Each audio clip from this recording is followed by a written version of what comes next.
As gardeners, we're constantly searching for ways to improve our gardens and connect with nature, which is part of why we all garden. But patience and perseverance are the hallmarks of gardening. So we keep trying things until we get it the way we want it, and then we change it again, of course. So I think with the effects of extreme climate change that we're seeing, we really need to reevaluate our gardens. Obviously the evidence is indisputable at this point. So, we had a crazy warm winter here in Connecticut, and then, winter made a very late appearance. So while native plants support a diverse insect population, but there are also many wonderful pollen and nectar-rich non-native species that can support pollinators and birds. So we really want to think about planting a diverse selection. So let your garden guide you of what works in your area. So we need to think about fine-tuning our plantings every year as the climate and your desires, of course, change. So we need to think about climate proofing our gardens to protect pollinator-friendly environments. So there are many trees, shrubs, perennials, and things you can use. So I'm going to just go through a list. I'm not going to go into the details of every one of these plants, or we'd be here for a lifetime. So first I'll go through some trees and shrubs that you might consider, and then I'll go through some perennials. So, in light of, climate change, we might consider trying plants that we hadn't considered previously, where maybe we have to pull something out because it actually didn't survive the winter this year. So the weather extremes are causing us gardeners to rethink what we're growing. So this year, I'm actually moving things around. I'm planning on adding more layers to my garden to attract pollinators, even things like ants. Don't forget, there are a lot of different types of pollinators. Maybe more hellebores for me that are one of the earliest flowers to bloom. So they attract those, they're great for those early pollinators. Same with crocuses and snowdrops. So there are many types of pollinators. So think about the bees, the butterflies, the hummingbirds that, really love, they have those long tongues, so they like the bright tubular flowers so they can reach the nectar inside. Birds, hummingbirds, butterflies, moths, ants, wasps. There are a lot of different types of pollinators that we want to attract to our garden. And as I mentioned, don't forget about birds. We need to support their environment also. So let's start taking a look at some of the plants that I can suggest. My garden is still completely buried in snow, as you'll see here in a second. I posted a video on Monday, and here's the last clip of that also. Showing you that I still have snow, so I'm not doing too much in my yard yet, but I'm thinking about what I want to do this year and reevaluating one of my beds because I'm putting in a greenhouse. Pollinators, when we think of pollinators, bees, butterflies, moths, wasps, all sorts of insects, hummingbirds, and the birds in general. We're reliant on them, they're reliant on us. And it's important to try to plant as many things in your garden as you can to help out with pollinators. If you have a choice between two different plants, there's a plant that the hummingbirds are going to love because of the nice little throated neck, go for that. It doesn't have to be a native. Not all pollinator plants are natives. So do a little research, but I'm going to give you a bunch of suggestions for both trees, shrubs, and perennials. I'm not going to go crazy. Obviously, there are a million categories of things that we can use. But while I can't get out and do any work in my own garden, I wanted to try and give you guys some suggestions of things you can start looking for when your garden centers open in your area. Obviously, we're not doing any planting here at this point. I'm still doing seed starting in my basement, and I'm potting up Probably won't start potting up my dahlias for another month or so. So little by little, spring is going to come.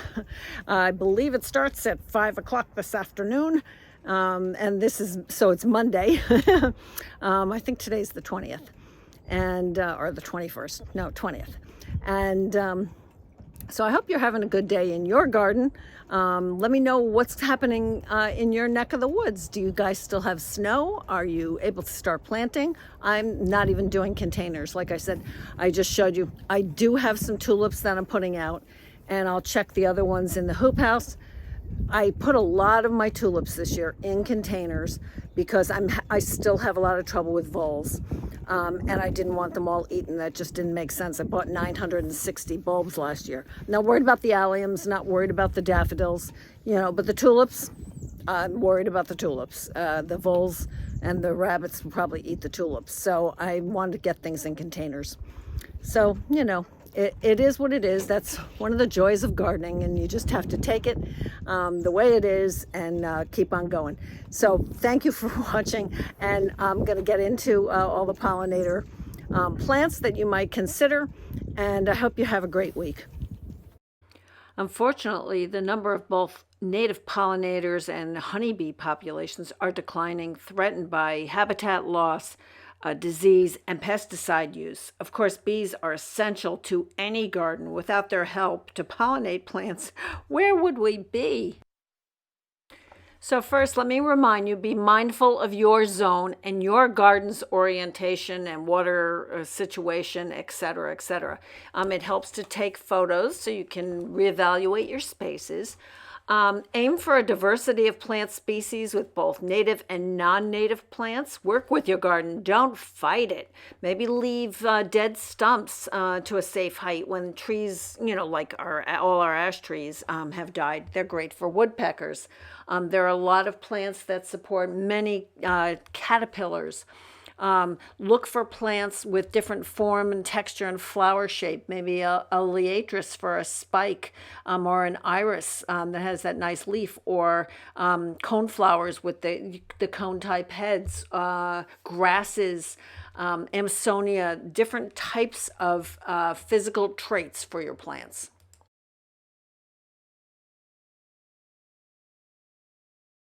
So as I said, I'm not going to go into super detail on every one of these plants, or this will be an hour long. So the Colorado blue spruce I find is great for birds. My birds are using that as cover all winter long, zones 2 through 7. Here you can see I have it right in front of it. I have some oak leaf hydrangeas, another really great plant for pollinators, and I actually have some spireas in front of that, and some grasses and asters next to that. So in combination, all of these things really encourage pollinators to my garden. I have a couple of hawthorn trees. I have winter kings in my yard, zones 4 through 7. They can get pretty tall, but they're still technically a small tree. Hawthorns do more than just attract birds. The foliage supports many caterpillar species, bees, love the nectar-rich spring flowers. The berry-like fruit lingers all winter in my garden till the robins show up and annihilate them. But they have long, sharp spines on the branches. But these protect the smaller birds from predators, so a great addition to your garden. Another favorite for me in my garden is this 9-bark. It's called Summer Wine. Physocarpus is the actual name. Loves full sun, blooms May to June. You can see it's blooming now with these lovely, lovely little flowers. Attracts all sorts of pollinators. It's great. You can use it like a hedge, which you can see here that I have done. If you need to prune it, you don't need to prune it, but if you want to prune it, you can do it after it blooms, but it's not necessary. But you have this deeply cut foliage, wine red, and the plant itself is vase-shaped.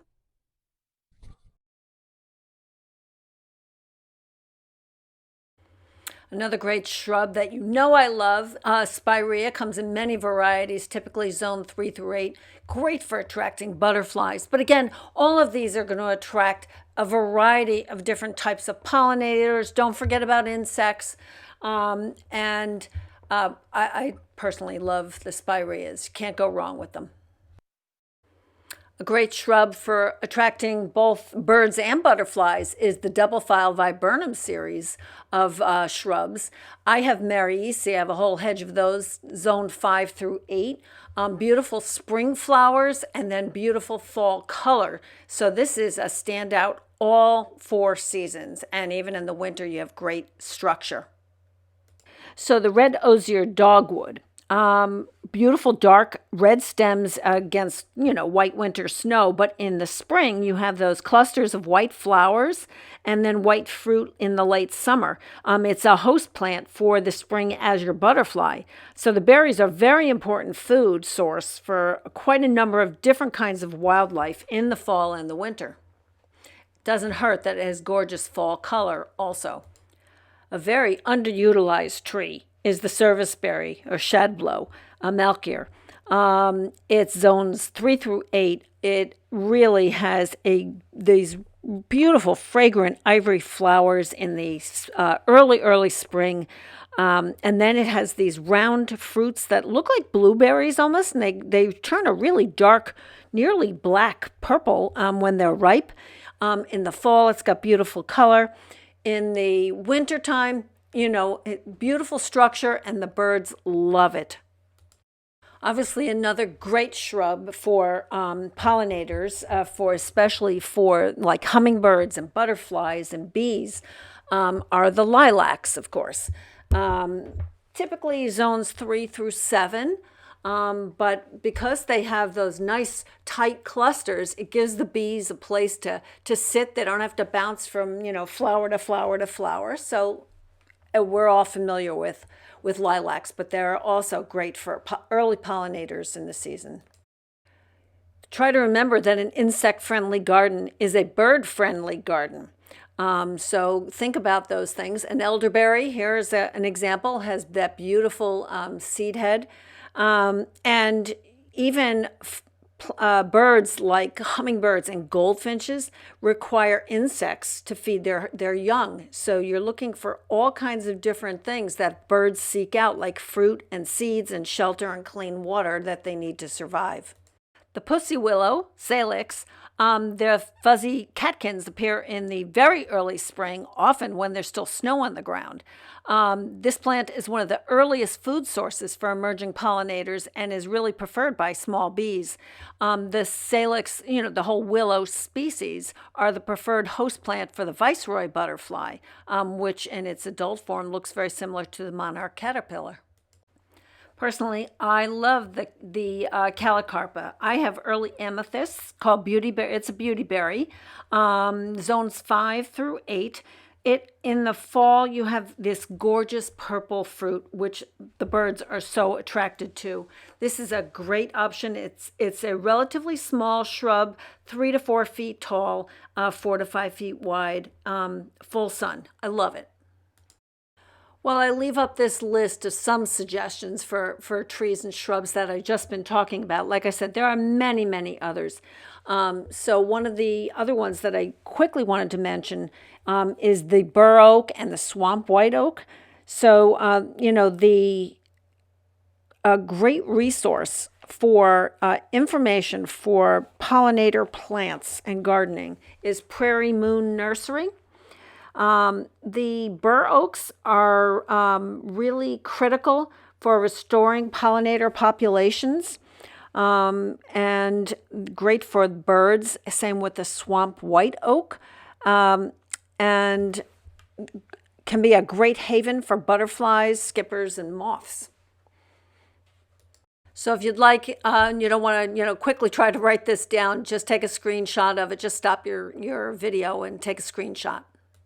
Another couple that you don't have the time to get into, the bluebeard, Keratopteris, honeysuckles, buddleias are another great one, cotoneasters, and crabapples. Don't forget crabapples. These things all attract bees and butterflies. So the category of perennials, I couldn't even start to name them all. And some that I am going to go through here are ones, for the most part, that I have on my property. But there are also some others that I'm not picturing, even if I have them, are things like Joe Pieweed, columbine, mountain mint, goldenrod, crocosmia, Arrangium, nephofia, Vernonia, let's see what else, lobelia, black-eyed Susans, coreopsis, delphiniums, helenium. There are so many. So let's look at some of the ones that I'm actually going to talk about for a minute. Like I said, I'm not going to get into serious detail on these. So for the most part, the plants that I'm going to show you will provide a succession of blooms spring through fall and will support pollinators all year long. So here we have creeping phlox, really beautiful as a mass carpet, and looks great paired, of course, as an underplanting. I have it underneath some spireas. A great spring bulb is kamasia, looks awesome planted in mass, so that's a nice early one. There are many varieties of penstemum, great for bumblebees and hummingbirds. Just look for some different varieties. They come in all colors and different leaf colors also. Of course, we can't forget about milkweed. Asclepias is great for the monarch butterflies and, of course, the bees also. But again, there are other varieties of milkweed that are out now, so try some different varieties. I love Verbena bonariensis. It is a perennial in zones 7 and up, but not here. But it does self-seed very rapidly. Light, airy heads, they just float above the rest of the garden. And like I said, and they're easy to pull out if you don't want them all over the place. Little bluestem is really an important grass for the songbirds. They eat the seeds, and caterpillars of skippers feed on the foliage. It is valued for its blue color and in the summer, and copper color in the fall. Of course, lavender. Take a trip down to the lavender farm if you're in Connecticut, and you can see all sorts of different varieties, and of course they attract many pollinators. Blue vervain, in case you've never seen that, zones 3 through 8, attracts bees and birds, self-seeds readily, but it's very easy to germinate. The seeds are a staple for many small mammals and birds that depend on this type of candelabra-like plant. Here it is in a gorgeous field. So plants like purple coneflowers, penstemum, columbine, these all attract nectaring, seed-seeking, and insect-eating birds. So they're great for supporting and protecting our declining native birds. I always leave the seed heads up as long as possible. The finches love the seeds. Even you can make a really big impact even if you have a very small space, when you plant pollinator-friendly plants in your garden. If you've ever seen alliums, of course, there are many varieties, but if you've ever seen them, they're covered with bees. They're an absolute favorite of honeybees in my garden. So maybe try some alliums. Then I have some northwind switchgrass here. Grasses are provide really great year-round cover and food for wildlife. I'll try and go a little quicker. So we have bee balm, a great bee magnet and butterfly magnet. I have it, well, I had it everywhere. I started pulling it out. It was invasive in my yard. Verona Castrum, love it. Also known as Culver's root, great for the bees and birds with that nice, strong, upright accent. Then you have things like yarrow with that nice flat head, really perfect for butterflies to land on. Very early, we have the Hellebores. They are such early food source for pollinators in the very early spring. So plant more Hellebores. They're a great understory plant also. Then we have sunflowers. Of course, you can't see a sunflower without bees all over it. Of course, there are many different varieties of Clematis or Clematis, however you want to say that. I have Diana's Delight and Elsa Spath in my yard, and then the fall blooming one also.